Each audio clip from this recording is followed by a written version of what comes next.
Okay, y'all. So this is the next section that we're going to go into and about proportional relationships. And to start it off, proportional relationships have to do with ratios. And so the first little part of our unit is going to be on a unit rate, which some of you did last year, but unit rates are a special type of ratio. And so we're going to do a little review of ratios. So a ratio is a comparison of two quantities by division.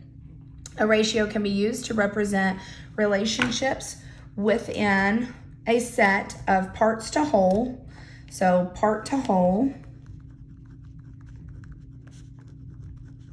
This would be like how many girls are there compared to the whole classroom, or between two sets. So that would be like part to part. So what's the comparison? What's the ratio of boys to girls? All right.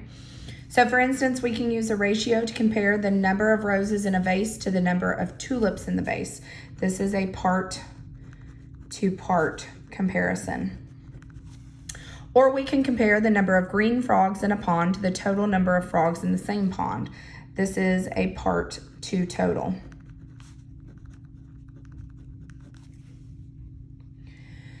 There are three different ways that we can write ratios. You can write ratios as a fraction in simplest form, so 2/3, or you can write it using a colon, so 2:3, or you can write it using the word 2, so 2, 2, 3. So three different ways that we can write a ratio. So we're going to do some examples of writing ratios to just kind of get us back in the groove of it.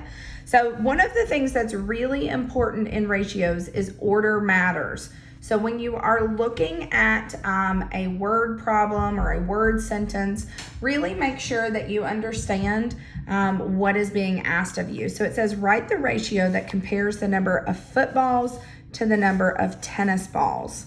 So if this were me, I would write football to tennis. My daughter is going to be freaking out in just a second.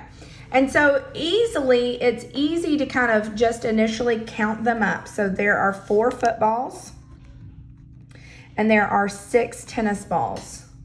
But remember that this is going to be in simplest form. So you're going to look for an equivalent ratio or the simplest form of that. And that's just what number goes into both of these how many times. So we see that 2 goes into both of them. So the simplest ratio would be 2:3. All right. And then the next ratio that we're looking at is the girls to the total students. So I would write girls to total. And so we're going to look, and there are 1, 2, 3 girls. I'm assuming that they're girls because they have skirts on. It's probably an incorrect assumption, but that's what we're going with. So there's 3 girls, and then there are 9 total students. So once again, we want to write this in simplest form. So 3 goes into both of these numbers. It goes into 3 one time, and it goes into 9 3 times. So the simplest ratio would be 1:3. All right.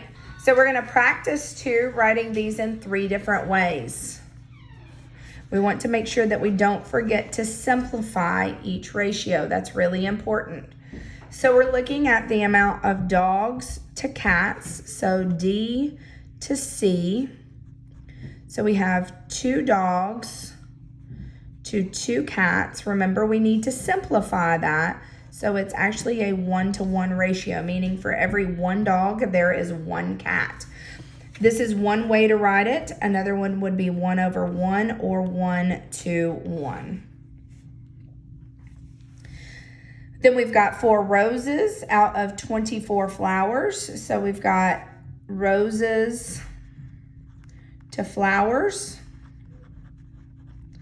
So we've got 4 to 24. Once again, that simplifies. 4 goes into 4 one time. It goes into 24 6 times, so 1 to 6, meaning for every one, there's 1 rose out of every 6 flowers. And we've got 1 to 6, and then 1 to 6. Last but not least, we've got 12 circles to 8 squares. So we've got circles to squares. And then we've got 12 to 8. That simplifies. 4 goes into both of those numbers. It goes into 12 3 times. And it goes into 8 2 times. So we have a 3 to 2 ratio, or 3 to 2, or 3 to 2. All right, and so that's a quick little review of ratios. Now, what we are going to really be diving into over the next couple of days is unit rate. And so a rate is a ratio that compares two quantities with different kinds of units. So for instance, words per minute, miles per gallon, miles per hour, lots of different things. Dollars per pound, dollars per ounces, just anything that compares different kinds of units.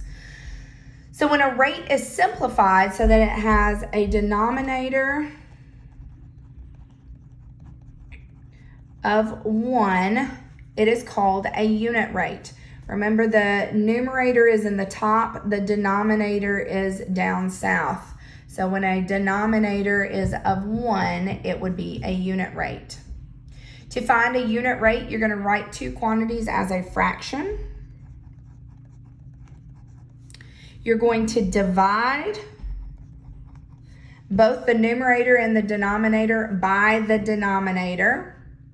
This will create a denominator of 1. A single unit means 1. And then write unique units of measurement for both. So here's an example. We have 100 words in 2 minutes, so we want a unit rate. So we're going to divide the denominator by itself and the numerator by the same number as the denominator. So the denominator is 2, so we're going to divide both the numerator and the denominator by 2. 100 divided by 2 is 50.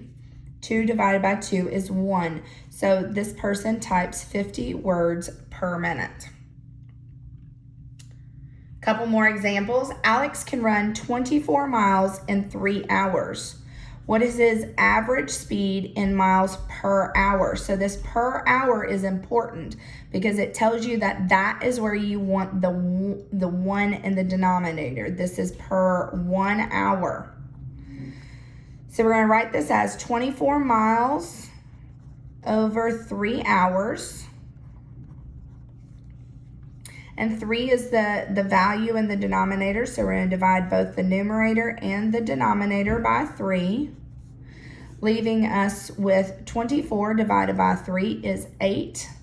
We're going to keep our unit of measure there, 8 miles. 3 divided by 3 would be 1 hour.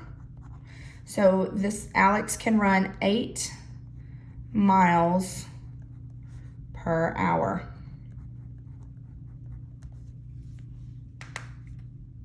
Sorry, that was my fingers. All right. Next example, you can buy 5 pounds for $35. How much does 1 pound cost? So you're going to have the 5 pounds.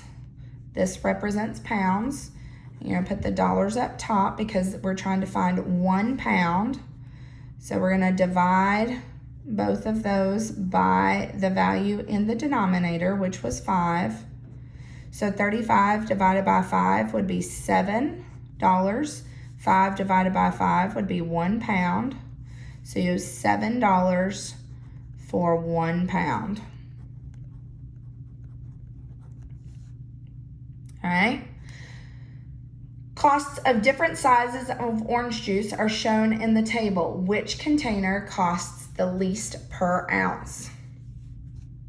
So once again, set these up. So you're trying to figure out the least per ounce. So your ounce is going to go in the denominator.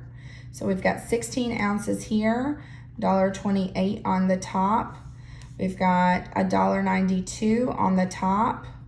And we've got 32 ounces in the denominator. We've got $2.56 in the top and 64 ounces in the denominator, and $3.36 in the numerator, and 96 ounces in the denominator. So each of these are going to be divided by a different amount because their denominators are different. So this one's going to be divided by 16, leaving us with 8 cents per ounce.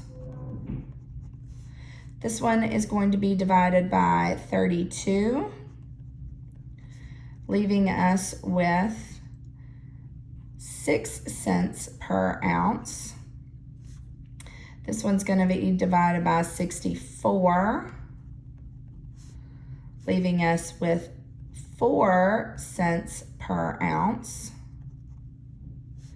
And this one's going to be divided by 96 because that's what's in the denominator,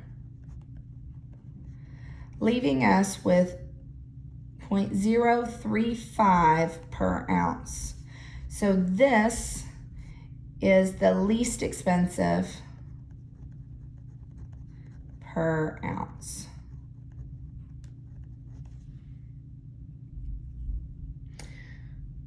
We'll do a lot more with this on unit rate this week, but these are the notes for your unit rate information.